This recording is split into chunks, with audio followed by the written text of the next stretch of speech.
అలానే ఉద్యోగపరమైనటువంటి మార్పులు కానీ లేదా మార్పులు జరుగుతూ ఉంటాయి. ఇంకా ఎవరైతే ప్రొబేషనరీ పీరియడ్లో ఉంటారు, కొంతమంది అంటే ఉద్యోగంలో చేరిన తర్వాత 1 సంవత్సరం 2 ఏళ్ళు వాళ్ళకి ప్రొబేషన్ అంటే అబ్జర్వేషన్ పీరియడ్ అంటారు దాన్ని. ఆ అబ్జర్వేషన్ పీరియడ్లో ఉన్నటువంటి వారికి ఆ ప్రొబేషన్ కంప్లీట్ కాకుండా ఇంకా అది కంటిన్యూ అయ్యే అవకాశాలు కూడా కనిపిస్తూ ఉంటాయి. అంటే అప్రూవల్స్ అనేటటువంటి నిలిపివేయటం కూడా జరుగుతూ ఉంటుంది. ఇవి మానసికమైనటువంటి ఒత్తిడికి కూడా దారితీస్తాయి. ఇంకా తులారాశి వారికి ఏ విధంగా ఉంటుందంటే కఠినమైనటువంటి బాధ్యతలు మీ మీద పడుతూ ఉంటాయి.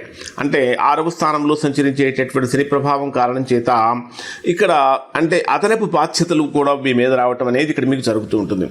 ఇంకా 6వ స్థానంలో మనకు శత్రువులు కానీ లీగల్ సంబంధించినటువంటి విషయాలు కానీ కాంపిటేటివ్కి సంబంధించిన విషయాలు కానీ మనకు తెలుస్తాయి.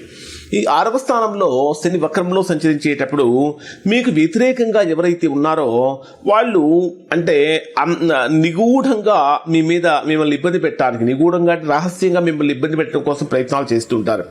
కానీ శని వక్రంలో సంచరించేటప్పుడు అటువంటి పనుల మొత్తాన్ని కూడా మీరు పసిగట్టగలుగుతారు. ముందుగానే మీకు ఇన్ఫర్మేషన్ కూడా వస్తుంది.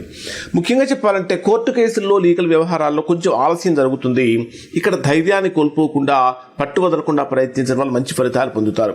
అన్నిటికంటే ప్రధానమైన పాయింట్ ఏంటంటే కాంపిటేటివ్ ఎగ్జామ్స్ రాసేటటువంటి వారికి అధికమైన శ్రమ కలుగుతుంది, ప్రతిబంధకాలు కూడా కలుగుతాయి. అయినప్పటికీ కూడా అంటే కొంచెం శ్రమ ఎక్కువైనప్పటికీ కూడా తులారాశి వారు చక్కగా విజయాన్ని అయితే మాత్రము పొందుతారు అని చెప్పాలి. అంటే సత్యనిష్టతోటి పట్టుదలతోటి కనుక ముందుకు సాగితే శని భగవానుడు ఖచ్చితంగా తులారాశి వారికి సహకరిస్తాడు. అన్నీ బాగున్నా మనకు ఆర్థికంగా కనుక బాగుంటే దాదాపుగా 90% బాగున్నట్టే.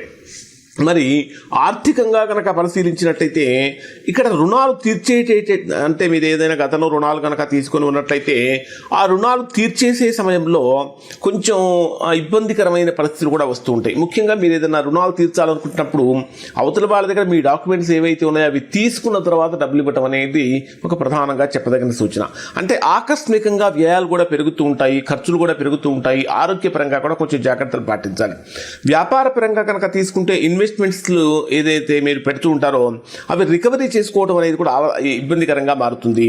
అయితే ఇక్కడ ఈ రాశి వారికి ఆర్థికంగా చెప్పదగినటువంటి ప్రధానమైన సూచన ఏమిటంటే మీరు చేసేటటువంటి ప్రతి లావాదేవీలో కూడా స్పష్టత అనేది ఉండాలి.